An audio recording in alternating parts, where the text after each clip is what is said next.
Hello guys, आज म यो Dyson को V15S submarine complete को unboxing लिएर आएको छु. I'm so much excited है. लाइफमा गाडी किन्दा पनि यति एक्साइटेड थिएन तर मलाई यो भ्याकुम चाहिँ एकदम रहर थियो.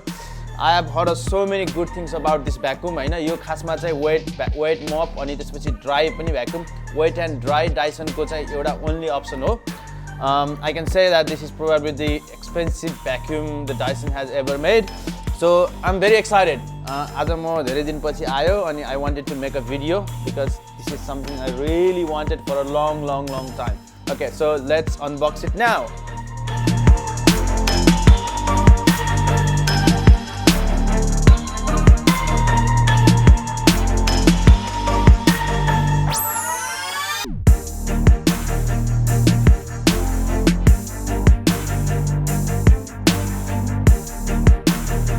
This is the base for the docking station, I guess. Charge गर्नको लागि.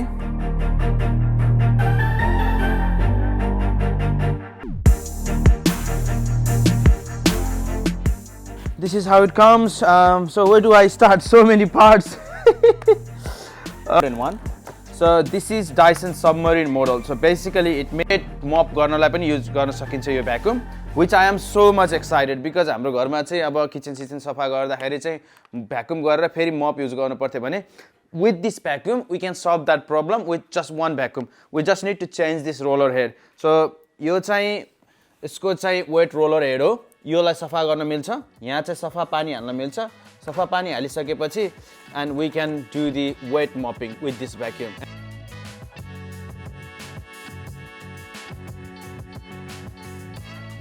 Okay, anti-tangle screw. Basically यसले चाहिँ यो फ्लोरमा भएको कपालहरु चाहिँ मज्जाले तान्छ. खासमा घरमा तपाईहरुको कुकुर छ अथवा चाहिँ अब मान्छेको पनि कुकुरको भन्दा धेरै कपाल झर्छ कहिलेकाहीँ चाहिँ त्यस्तो केसमा चाहिँ this is very handy.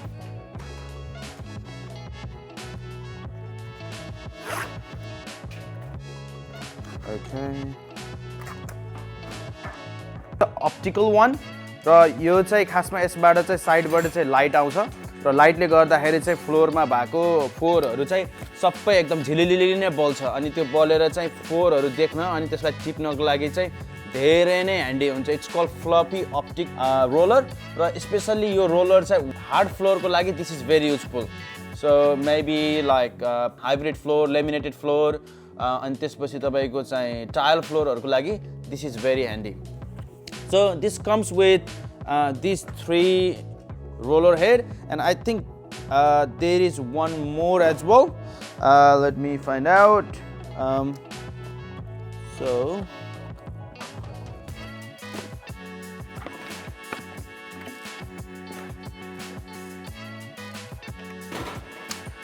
okay, so this is another one. This is anti-tangle combination. So this is also a really good vacuum.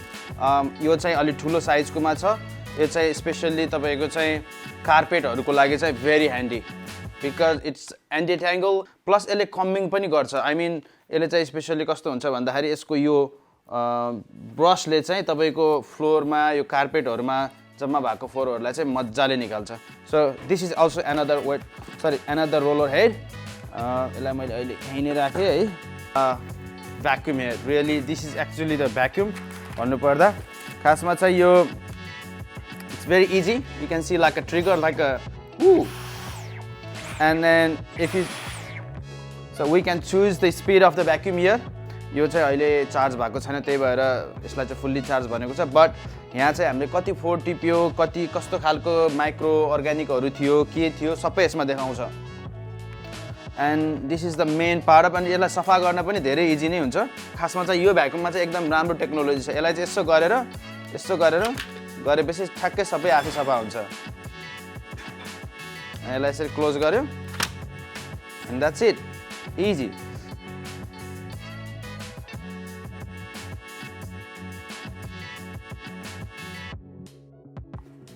यो चाहिँ तपाईको चाहिँ क्रेविङ टुल भन्छ. यसलाई चाहिँ कुना काप्चामा भ्याकुम गर्नु छ भने दिस इज भेरी ह्यान्डी. यो साइडहरुमा चाहिँ लगाएर स्क्रब गरेर अनि भ्याकुम गर्दा चाहिँ यो चाहिँ एकदम ह्यान्डी टुल हुन्छ. यो चाहिँ अट्याचमेन्ट गर्न मिल्छ. Station for this wet roller mop. खासमा चाहिँ वेट मप चाहिँ गरिसकेपछि अब यसरी चाहिँ यसलाई चाहिँ राख्न मिल्छ फ्लोरमा. put it back in this way. खासमा चाहिँ तपाईको 2-3टा टुल्सहरुलाई चाहिँ ह्याङ्गिङ गर्न पर्यो भने डकिङ स्टेसनमा यसले होल्ड गर्न मिल्छ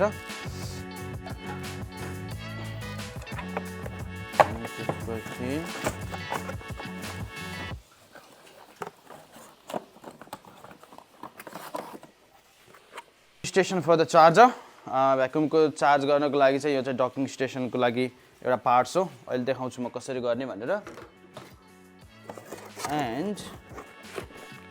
and then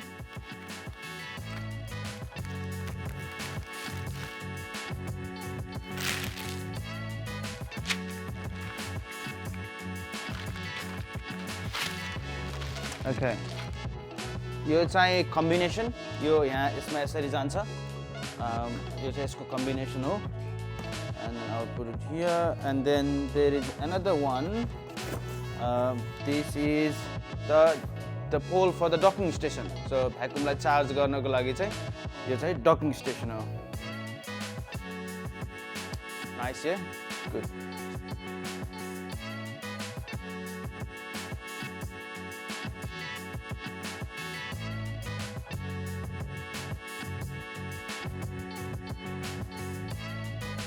Okay, so finally हामीले चाहिँ अनबक्स गरिसक्यौ हैन यसमा आउने पार्ट्सहरु चाहिँ सबै यही हो यो चाहिँ मेन भ्याक्युम हो यसको चाहिँ डाइसनले भनेको अनुसार चाहिँ 50 मिनेट्स रन टाइम हुन्छ र यो भ्याक्युम चाहिँ तपाईको यसमा यो ब्याट्री अट्याच भएको हुन्छ यसलाई चाहिँ चार्ज गर्नु पर्यो this is the main thing actually so यो नै मेन भ्याक्युममा पावरफुल भनेको हाम्रो डाइसनको यही नै हो हैन त्यसपछि यसमा मैले देखाए तपाईहरुलाई यसमा 1 सेकेन्ड आउट गो यहाँ चाहिँ सबै कुराहरु देखाउँछ यसको ब्याट्रीको चाहिँ पावरहरु के छ कसो छ अब यो कतिको स्पिडमा गर्ने के गर्ने सबै यसमा देखाउँछ हैन त्यसपछि यसमा अट्याच हुने भनेको यो हो यो डन्डा अट्याच हुन्छ त्यहाँ त्यो भ्याक्युममा र यो डन्डामा चाहिँ हामीसँग अट्याच गर्नको लागि लट अफ अप्सन छ specially I am excited in this vacuum because this vacuum also works in a wet environment so यो वेट एन्ड ड्राई भ्याक्युम हो यो चाहिँ वेट सबमरिन भ्याक्युम हो त्यही भएर यसमा चाहिँ हामीले सफा पानी हालेर यसलाई चाहिँ हामीले यसरी तपाईको वेट फ्लोरमा पनि युज गर्न मिल्छ यसलाई so which is I am so excited अनि त्यसपछि तपाईको यसमा चाहिँ ब्रश छ यहाँ भित्र अनि यसमा चाहिँ डिट्याङ्गल टेक्नोलोजी पनि छ यो चाहिँ स्पेशली कार्पेटहरुको लागि चाहिँ रियली ह्यान्डी हुन्छ त्यसपछि अर्को छ यो चाहिँ अब सोफाहरु स्मल प्लेसेसहरु तपाईको कारहरु त्यस्तो ठाउँमा पनि यो डिट्याङ्गल नै हो स्पेशल लाइक जहाँ चाहिँ यत्रो ठुलो ठुलो ठाउँहरु हुँदैन एकदमै सानो ठाउँहरुको लागि पनि दिस इज भेरी युजफुल र यसले पनि सेम यसको जस्तै काम गर्छ र अर्को चाहिँ हाम्रो यो कार्बन फाइबर यो फ्लफी अप्टिक भन्छ यो चाहिँ एकदमै ड्राई सरी हार्ड फ्लोरको लागि हो यसले चाहिँ एकदमै तपाईको फेरि लाइट बालेर फोरहरु देखाउने गर्दछ which I will show you little bit later so यिनीहरु चाहिँ तपाईको ड्राईको लागि हो भने दिस इज फर वेट अनि यो चाहिँ तपाईको चाहिँ कुना काप्चामा चाहिँ हान्नको लागि चाहिँ यो एकदमै ह्यान्डी हुन्छ है त सो अनि यो चाहिँ डकिङ स्टेसन हो so now we going to assemble this what do you call it the docking station so basically यो रड आउँछ अनि यसमा मैले यो हाले हैन यो सेपरेटली आउँछ यसलाई चाहिँ हामीले यसरी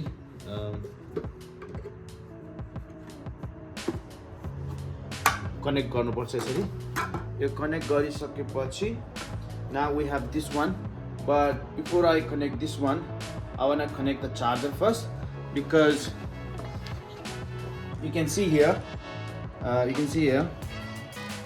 so this small thing over here so यहाँ चाहिँ हामीले चार्जर हालिसकेपछि चाहिँ यसलाई चाहिँ प्याक्ट लगाउनु पर्छ and now I'm going to put the charger here खासमा हामीले यहाँबाट चार्जर हालेर अनि यता अगाडिबाट यसरी निकालेर यसलाई चाहिँ खासमा चाहिँ यो डक होल्ड गर्ने मात्रै नभएर चार्ज पनि गर्ने बनाउन मिल्छ हैन तर किनभने यसको चाहिँ चार्जर चाहिँ सेपरेटली यसरी आएको हुन्छ so what we going to do now is हामी यहाँबाट यसरी हाल्छौं हैन so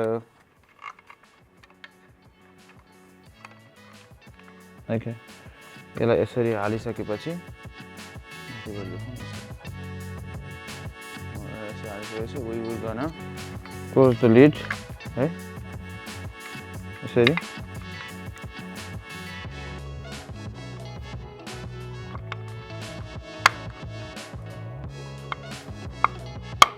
that's it so now it's ready अनि पछाडीबाट चाहिँ यसलाई यसरी यहाँ यसरी यहाँ यसरी च्यापेर यसलाई यसरी च्यापेर now what we have to do is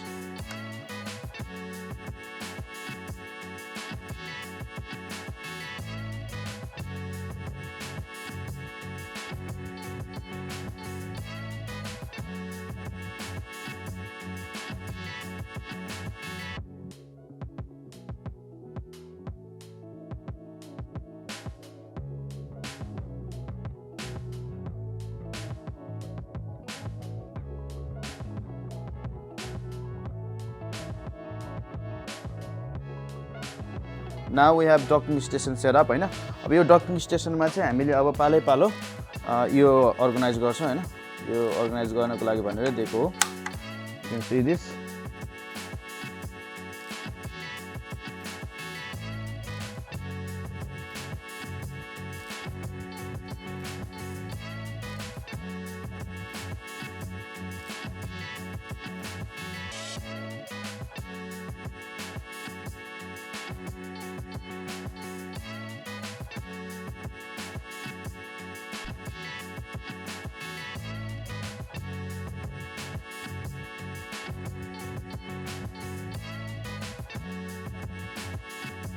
Alright, so vacuum setup गरेर डकिङ स्टेसनमा हामीले सबै सेटअप गरिसक्यो अनि अहिले भ्याक्युमलाई चार्जमा हालेको छ सो नेक्स्ट अब हामीले टेस्ट गरेर हेर्छौं खासमा चाहिँ हामीसँग 3-4 वटा रोलरहरु हेडहरु छ भने हामी दुईटा टेस्ट गर्छौं एउटा फ्लपी अप्टिक चेक गर्छौं जसले चाहिँ लाइटले चाहिँ धुलोहरु देखाउँछ अनि त्यसैगरी अर्को चाहिँ त्यो सबमरिन वेट मप पनि चेक गर्छौं भ्याक्युम चार्जमा छ once it gets 100% for the first time use गर्दाखेरि चाहिँ it's recommended कि 100% चार्ज गरेर मात्रै चार्ज गर्नुपर्छ सरी युज गर्नुपर्छ अब भ्याक्युम चार्ज हुँदैछ भ्याक्युम चार्ज भइसकेपछि we'll start our testing vacuum 100% charge भइसक्यो यसमा डिफरेन्ट मोडहरु छ हैन सो यहाँ देख्न सक्नुहुन्छ तपाईले यो इको मोड यसमा चाहिँ एकदम थोरै पावरमा चाहिँ भ्याक्युम चल्छ त्यसैगरी अर्को छ अटो मोड उले आफै डिटेक्ट गर्छ भ्याक्युम कतिको फोर्स छ कतिको फोर्स छैन त्यही अनुसारले आफ्नो पावर एडजस्ट गर्छ र अर्को छ बुस्ट मोडमा चाहिँ एकदमै पावरफुल्ली नै चल्छ यो भ्याक्युम हैन सो हामीले चाहिँ अब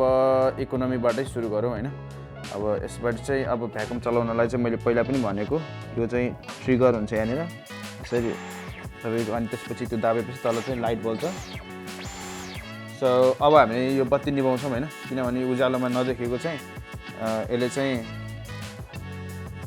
ल बत्ती निभाउ त अनि यसले चाहिँ कति माइक्रो अर्ग्यानिकहरु छ के टिप्यो सबै यसमा देखाउँछ so now you see that right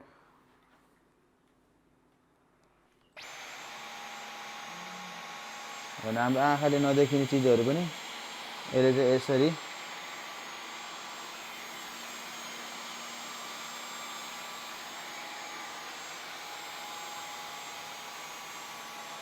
अझै जुम गरौँ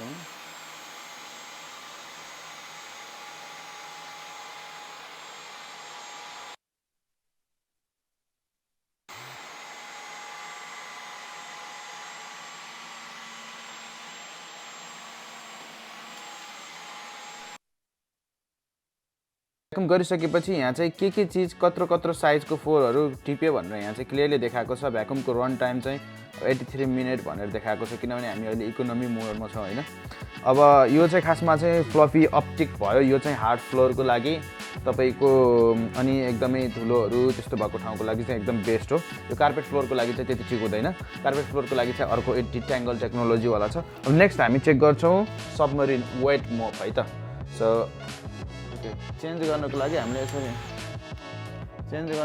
यसरी तान्छौं हैन दिस इज आवर फ्लफी अब यसमा चाहिँ म वेट रोलर मप हाल्छु ओके सो यसको चाहिँ खासमा बेसमा आउँछ किनभने यो वेट मप हो हैन अब यसलाई राख्नको लागि चाहिँ यो बेस आउँछ अब यसलाई चाहिँ कसरी निकाल्नु पर्यो भने यसलाई चाहिँ यसरी निकाल्ने हैन निकालिसकेपछि यसलाई यसरी राखौं अब यो चाहिँ खासमा भनेको चाहिँ सफा पानी हाल्ने हो यसमा चाहिँ अब यो सफा पानी हाल्नको लागि चाहिँ हामीले के गर्नुपर्छ भने ओके सो यसलाई चाहिँ यसरी दाबेर हामीले यसरी निकाल्नु पर्छ हैन खासमा यो धुन पनि मिल्छ अब अहिले त यो सफा नै छ यसलाई धुनु परेन अब हामीले यसमा चाहिँ यसरी पानी खोलेर यसमा चाहिँ हामीले सफा पानी हाल्छौं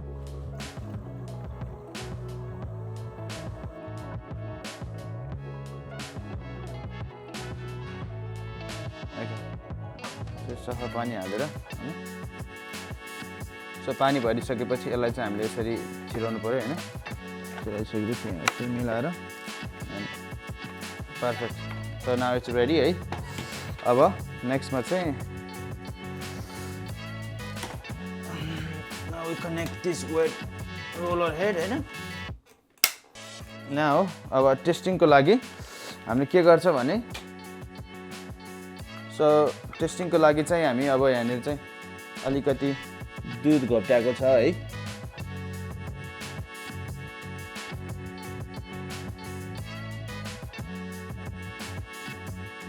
Okay, so now we'll test this. So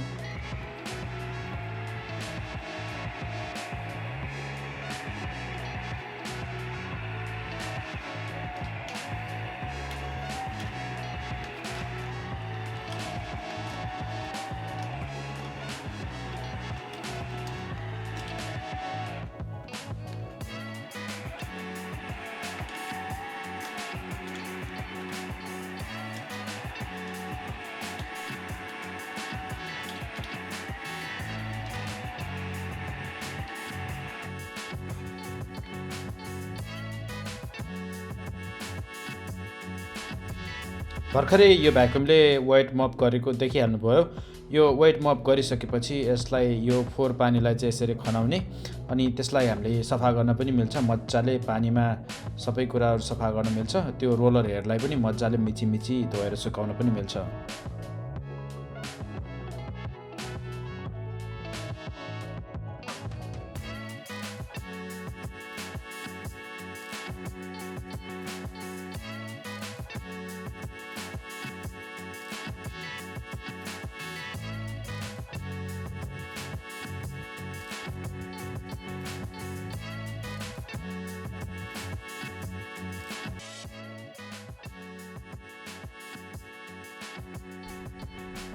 Thank you so much for watching this video. आजको यो भिडियोमा मैले Dyson V15 submarine complete को unboxing देखाएको थिएँ. Dyson V15 submarine चाहिँ wet and dry vacuum हो. यसले dry एरियामा भ्याक्युम गर्छ भने wet एरियामा मप पनि यसले गर्छ. It's kind of like a all in one vacuum. यसमा मैले भ्याक्युमको unboxing अनि कसरी docking station setup गर्ने अनि त्यसैगरी different mop headहरु different vacuum headहरुलाई चाहिँ कसरी युज गर्ने भनेर देखाएँ. I hope you enjoyed my videos. If you haven't subscribed my channel, then please do so. If you have anything to say, please comment below. Thank you so much for watching this video till the end. I will see you in the next one. Thank you.